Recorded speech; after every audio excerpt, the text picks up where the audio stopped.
हम हैं red network, हम करते हैं जन की बात।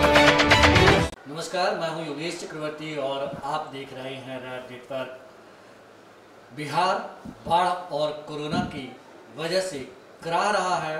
बिहार की जनता त्राहिमाम कर रही है। विपक्ष का आरोप है कि जनता में कोहराम मचा है और सरकार चैन की नींद सो रही है। ना तो उसे बाढ़ पीड़ितों का फिक्र है और ना ही कोरोना का, बल्कि वो चुनावी तैयारियां में जुटी है। इसी मसले पर बात करने के लिए हम आए हैं बिहार विधानसभा के पूर्व अध्यक्ष उदय नारायण चौधरी जी के पास, जो इस वक्त हमारे साथ हैं। तो आइए उन्हीं से जानते हैं कि उनका क्या कहना है इस पूरे मामले पर। सर ये बताइए, सर रेड नेटवर्क में आपका स्वागत है। बहुत बहुत धन्यवाद आपको। सर ये बताएं कि जिस तरह से बिहार के 16 जिले बाढ़ से प्रभावित हैं और कोरोना का मामला दिन प्रतिदिन बढ़ते ही जा रहा है, कैसे देखते हैं आप? देखिए, पूरे देश में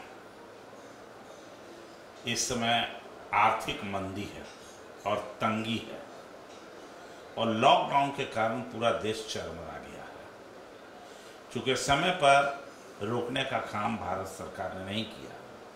जब रोकने का समय था कोरोना को बाहर लाने में, तो नमस्ते इंडिया में लगे हुए थे ट्रंप के सेवा तलवा चाटने के लिए। और जब बढ़ गया है तब मुसलमानों के ऊपर थोप दिया कि उन्होंने बढ़ाया। अभी बिहार की 1 करोड़ जनता अभी बाढ़ में फंसी हुई है, जो घर में नहीं है। दर्जनों लोगों की मृत्यु हो गई है, बाढ़ के पानी में दह के मृत्यु हो गई। अभी दर्जनों लोग, वो जो ठनका गिरा है बिजली, उससे भी लोग मर गया। त्राहिमाम गांव में लोग कर रहे हैं जो बाढ़ में फंसे लोग। न नाव है, न खाना है, न दवा है, कोई चीज नहीं, रहने का ठिकाना है। दूसरी ओर दक्षिण बिहार पूर्ण रूप से कोरोना से आक्रांत है, डूबा हुआ है, भय का वातावरण है। लोग, रोजगार तो मिला नहीं। जो लोग यहाँ बाहर से गए थे कमाने, वो सब बेरोजगार होकर लौट गए। एक तरफ सरकार ने रोजगार छीन लिया, 23 उपक्रम को बेच दिया, देश को बेच दिया। 23 उपक्रम को, भेल, गेल, सेल सबको बेच दिया, भारत पेट्रोलियम कॉर्पोरेशन आदि सबको बेच दिया। और बेरोजगारी बेतहाशा बढ़ गई। कहा था कि रोजगार देंगे, लेकिन बेरोजगारी बढ़ गई। और जब मजदूर आ रहे थे लौट के, जिसको बिहार सरकार नहीं लेना चाहती थी, हम धन्यवाद देंगे तेजस्वी यादव को कि तेजस्वी यादव के प्रयास से और उनके जो लाने का जो ऑफर दिया कि हम बिहार के अपनी ओर से बस देंगे, राष्ट्रीय जनता दल की ओर से उनको लाएंगे, जो हमारे बिहारी लोग फंसे हैं बाहर है। तब घबरा करके सरकार ने, डबल इंजन की जो सरकार है, वो लाने का इंतजाम करने लगा। तब तक तो सैकड़ों लोग मर चुके थे। कोई ट्रेन से कट के मर गए, कोई रोड में चलते चलते मर गए, कोई एक्सीडेंट में मर गए, भिन्न तरीके से लोग मर गए, महामारी में फंस गए। और घर जब पहुंच गए वो लोग, तो घर पहुंचने के बाद भी किसी को रोजगार नहीं मिला, सब बेरोजगार हो गए। अब स्थिति यह है कि भूखे रहने लगे, अब फिर वापस जाने लगे, कोई हरियाणा, कोई पंजाब, वहीं से बस आ रही है। तो एक और सब लोग बेरोजगार होकर घर वापस आ गए। दूसरी ओर जो सरकार में नौकरियां थी, उस सब को भारत सरकार ने बंद कर दिया। रेलवे में तो फार्म भरने का भी जो फीस लगा, करोड़ों रुपया वसूल करके, और अब उसकी बहाली पर रोक दिया। चूंकि रेलवे का निजीकरण हो रहा है, प्राइवेटाइजेशन हो रहा है। 109 रेलखंड पर, रेल के रास्ते पर अब निजी वाहन चलेगा। बुलेट ट्रेन आएगा चिल्लाते चिल्लाते बुलेट ट्रेन तो आया नहीं, अब जो ट्रेन है उसको भी बेचने में लग गए। तो बिहार की स्थिति बहुत ही चरमराई हुई है। न अस्पताल में दवाई है, न डॉक्टर हैं, न कोई स्टाफ है, कहीं नहीं है। सरकार वो दिन कर रही है। और हम लोग के जो यहाँ के स्वास्थ्य मंत्री हैं वो तो ईश्वर अल्लाह तेरे नाम लगाई, वो तो वर्ल्ड क्लास के पीएमसीएच को बना रहे थे। एनएमसीएच में मरीज नीचे पानी ऊपर मरीज रह रहा है। आज भी सर स्वास्थ्य विभाग के भवन का शिलान्यास किया गया है, तो इस पे आप क्या कहेंगे? जब कोरोना काल है उस समय लोग उद्घाटन और शिलान्यास में लगे हैं, तो इस पे आप क्या कहेंगे? देखिए, शिलान्यास जो कर रहे हैं एक भवन का, उसके पीछे भी राज है। जो बड़ी बड़ी प्रोजेक्ट सबकी शिलान्यास हुई, शिलान्यास और काम का आवंटन तो किसी नेता ने तो कहा ही था ना कि एस्टीमेट घोटाला यहाँ है, उसी के हिस्सा है शिलान्यास। एस्टीमेट घोटाला का पार्ट है यहाँ शिलान्यास, तो वो चल रहा है। हॉस्पिटल का क्या हालत है देख लीजिए। नालंदा मेडिकल कॉलेज पटना में जो वार्ड है, वार्ड में पानी है, डॉक्टर नहीं जा रहे हैं, और मरीज ऊपर बैठा हुआ है, मरीज का साथी, और नीचे पानी है। बताइए क्या होगा?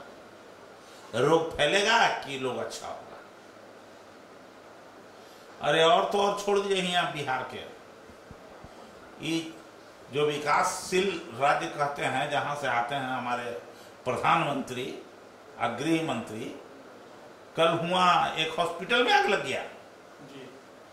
8 कोरोना के मरीज जल के मर गए उसमें। आईसीयू में जो आग लग गया गुजरात अहमदाबाद के अस्पताल में, लोग बुताने का काम नहीं किया, लोग छोड़ के भाग गया। ऑक्सीजन के सिलेंडर में कैसे नहीं था। तो एक और हम देख रहे हैं कि उसका इलाज नहीं हो रहा है, आग से जल के मर गया। दूसरी ओर जो वहां के रूपाणी जो मुख्यमंत्री हैं, वो ऐसा वेंटिलेटर खरीदते हैं वेंटिलेटर के नाम में कि वो वेंटिलेटर है ये नहीं है, जिसका उदाहरण किए थे। ये लोग जो है हमारा प्रधानमंत्री और पूरा देश में लगा हुआ है, यहाँ के बाढ़ पीड़ितों के बारे में कुछ नहीं सोच रहे हैं, बेरोजगार नौजवानों के बारे में नहीं सोच रहे हैं, किसानों के बारे में नहीं सोच रहे हैं। जो कहा था किसान को हम उसके उत्पादन का दुगना दाम दिलाएंगे, वो नहीं सोच रहे हैं।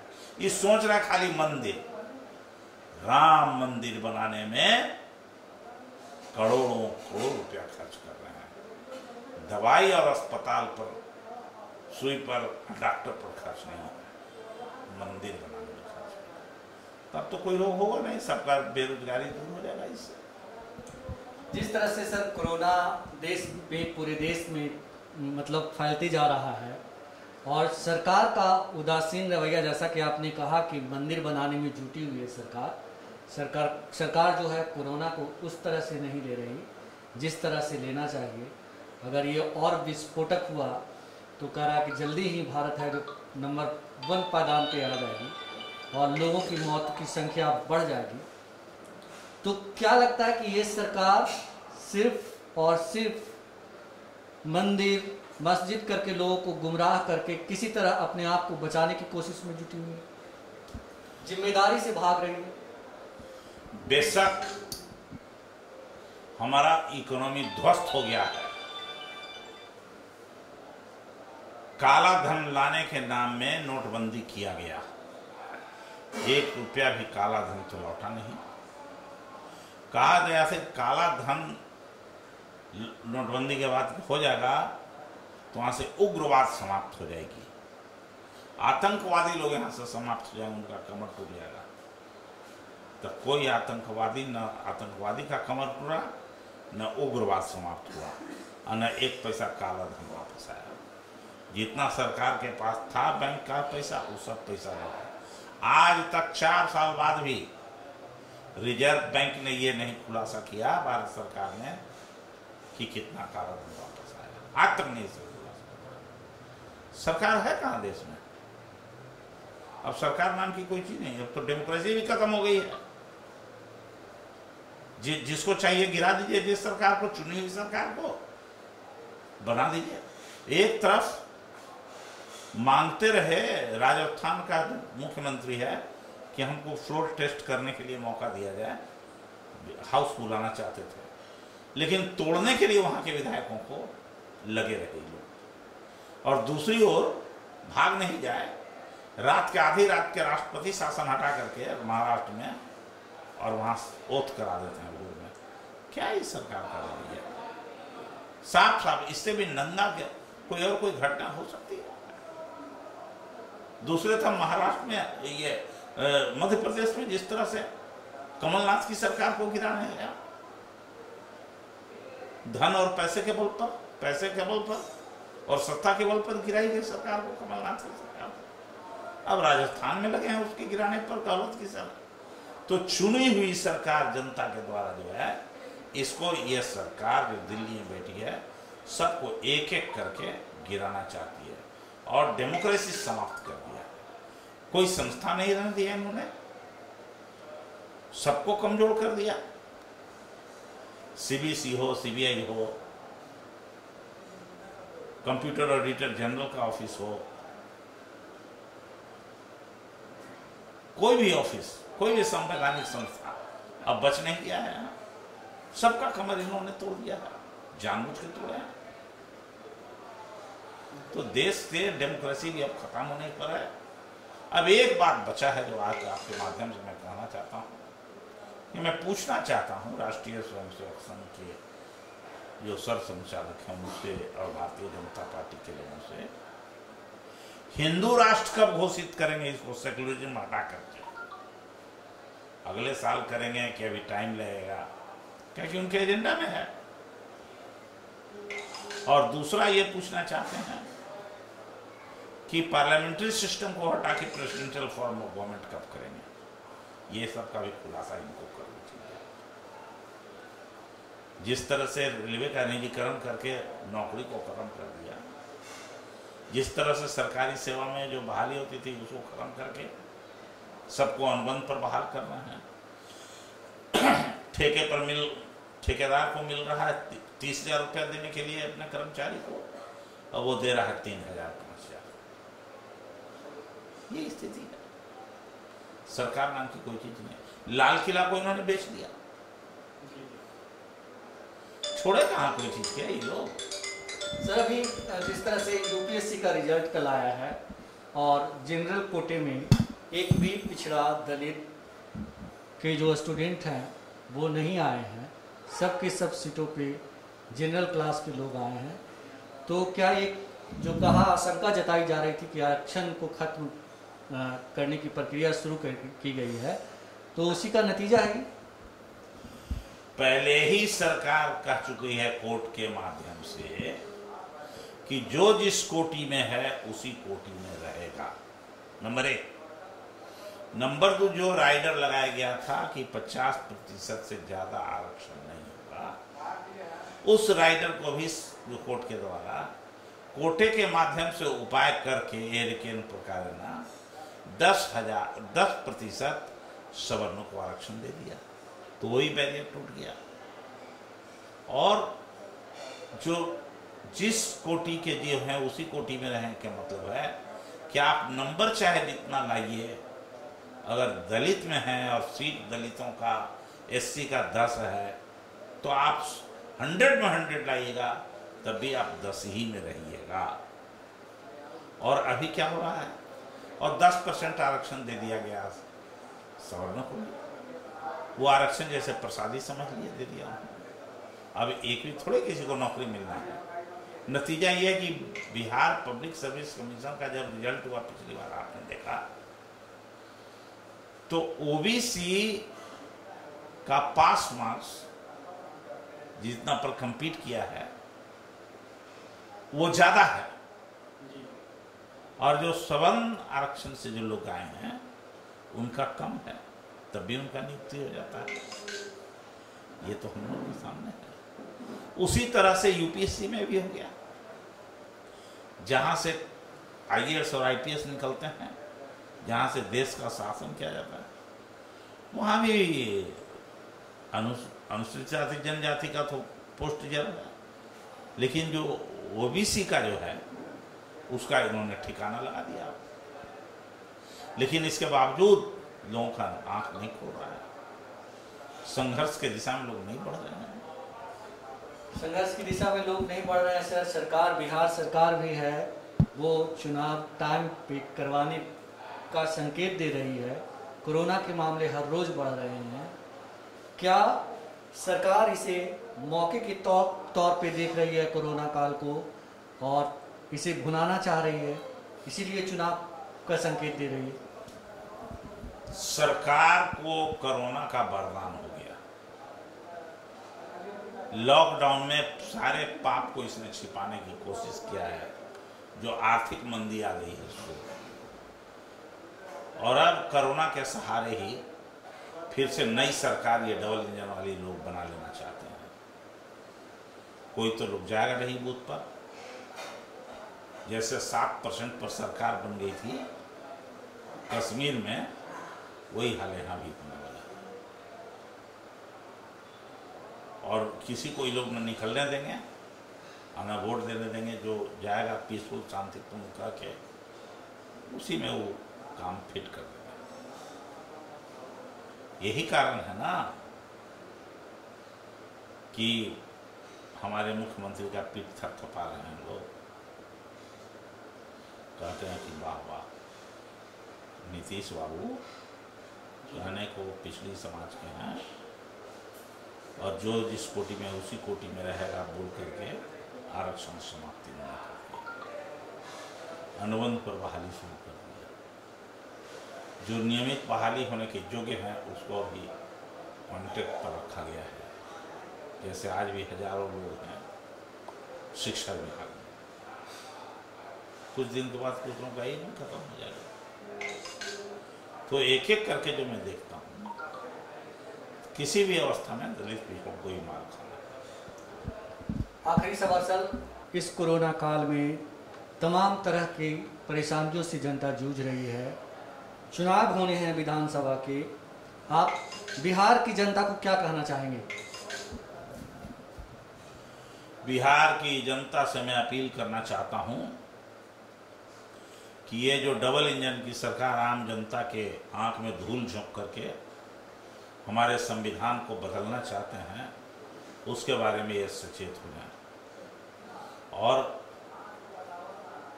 ये जो विषय अभी लोगों के बीच ठेल रहे हैं, वो मंदिर का, राम मंदिर बनाने के नाम में अभी सब लोग उसी काम में लगे हैं कि चुपके से इसको बना लें। तो हम चाहते हैं कि किसी तरह का कोई घटनाएं नहीं घटे, इसलिए राष्ट्रीय जनता दल ने मांग किया था कि आप इसके तिथि को आगे बढ़ाने की अनुशंसा कर दीजिए सरकार से। लेकिन तेजस्वी जी का बात क्यों मान रहे हैं? नहीं मान रहे हैं। तेजस्वी ने तो अपना सुझाव दे दिया प्रतिपक्ष नेता होने के नाते जी। अब तो एक्ट इनको करना है, बिल्कुल, जो इनके पास कुछ है ही नहीं है करने के लिए। मैं बिहार की जनता से अपील करना चाहता हूं कि अपने जो डॉक्टर भीमराव अंबेडकर ने कहा बहुजन समाज के लिए, शिक्षित बनो, संगठित हो और संघर्ष करो, उस काम में आगे लगे और बिना जाने हुए किसी बात को ना माने। इसलिए पहले जानिए और तब मानिए, और आस्था कहता है कि पहले मानिए और तब जानिए।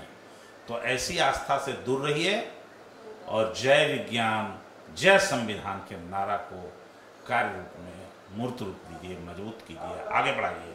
इसी से बहुजन समाज का कल्याण। राज नेटवर्क से बात करने के लिए बहुत शुक्रिया सर। आपको भी बहुत बहुत धन्यवाद। तो ये थे बिहार विधानसभा के पूर्व अध्यक्ष उदय नारायण चौधरी जी, जिनका साफ कहना था कि कोरोना काल को सरकार जो है एक अवसर के तौर पे, जैसे प्रधानमंत्री कहते उस तरह से एक मौके के तौर पे भुनाना चाहती है मौजूदा सरकार। और कहीं ना कहीं इनका संकेत ये है कि मौजूदा सरकार लोकतंत्र का गला घोटने की साजिश रच रही है। योगेश चक्रवर्ती, रेड नेटवर्क, पटना। हम है रेड नेटवर्क, हम करते हैं जन की बात।